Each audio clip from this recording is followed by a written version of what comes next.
नमस्कार। मैं हूं कौशलेंद्र झा और आप देख रहे हैं अंजुमन।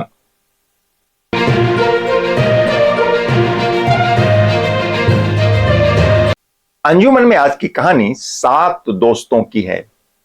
आप इस कहानी को पूरा देखिए, अंत तक देखिए। अच्छी लगे तो शेयर करिए, लाइक करिए। इंसान का एक समूह सदियों से जंगल में रह रहा था। एक बार बुद्धि की खोज में उसमें का 7 नौजवान जंगल से बाहर निकला, शहर की राह पकड़ ली और पूरा दिन चलते चलते सातों दोस्त थक गए। समीप में ही एक पीपल का छायादार पेड़ था। सातों वहीं रुककर थोड़ी देर आराम करने लगे। उसमें से एक बाकी की तुलना में थोड़ा अधिक बुद्धिमान था। उसने बोला, घर से हम 7 दोस्त निकले थे, पर यहां तो हम मात्र 6 हैं। हमें से एक कहां चला गया? हुआ यह कि वह खुद को छोड़कर बाकी के 6 लोगों की गिनती पूरा कर लेता था। दूसरे ने गिनती शुरू की, वह भी खुद को छोड़ दिया और बाकी के 6 लोगों की गिनती कर ली। इस तरह बारी बारी से सभी ने गिनती की, पर खुद को छोड़ देता था। नतीजा गिनती 6 पर जाकर रुक जाती थी। सातों दोस्त चिंता में पड़ गए। सोचने लगे कि आखिर 7वां दोस्त कहां चला गया। सामने से एक लकड़हारा आ रहा था। सातों उसके पास गए और उसको अपनी पीड़ा बताकर अपने 7वें दोस्त का पता पूछने लगे।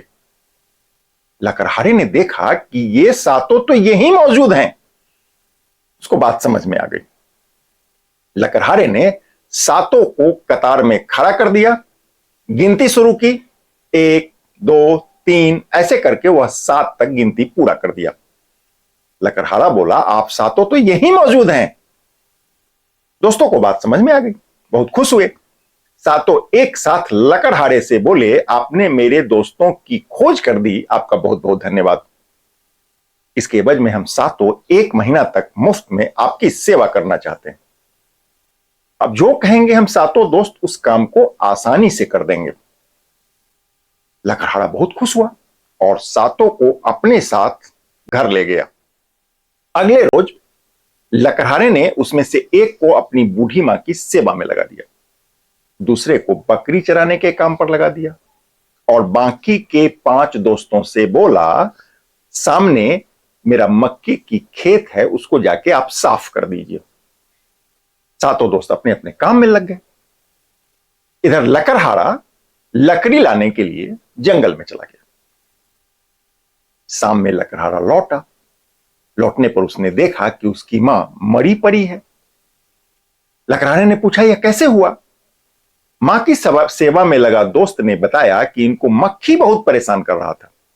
मैंने कई बार उसको हटाने का प्रयास किया, वो हटने को तैयार ही नहीं था। मक्खी की वजह से मां बहुत परेशान थी। मैंने समीप से एक पत्थर उठाया और मक्खी पर जोर से दे मारा। मां उसी समय से शांत होकर बिल्कुल आराम कर रही है। लकड़हारे ने अपने ही हाथों अपना माथा पीट लिया। थोड़ी देर बाद दौड़कर बकरी के पास गया। देखा सभी बकरी मरा पड़ा है। पूछा, यह कैसे हुआ?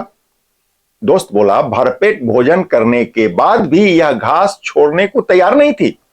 मैंने कई बार मना किया, यह मान ही नहीं रही थी। मुझे लगा कि अधिक भोजन से इसको अजीर्ण हो सकता है, लिहाजा मैंने इसके मुंह को रस्सी से कसकर बांध दिया। तभी से यह सो रही है। लकड़हारा दौड़कर मक्के के खेत में पहुंच गया। देखा वहां खेत में एक भी मक्का का पौधा खड़ा नहीं है। दोस्तों ने बताया, आपने कहा था मक्के की सफाई कर दो। हम लोगों ने सभी मक्के को काटकर खेत की पूरी तरीके से और ठीक से सफाई कर दी है। लकड़हारा अपना सिर अपने हाथों पीटकर खूब रोया। अगले रोज सातों दोस्त फिर काम मांगने पहुंच गए। फिर से लकड़हारा से कहने लगे कि हमको काम दीजिए। लकड़हारे ने हाथ जोड़कर कहा, तुम सातों अपना रास्ता पकड़ो और हमेशा हमेशा के लिए बहुत दूर दूर चले जाओ, बहुत दूर चले जाओ। आप इस कहानी से क्या सीखे?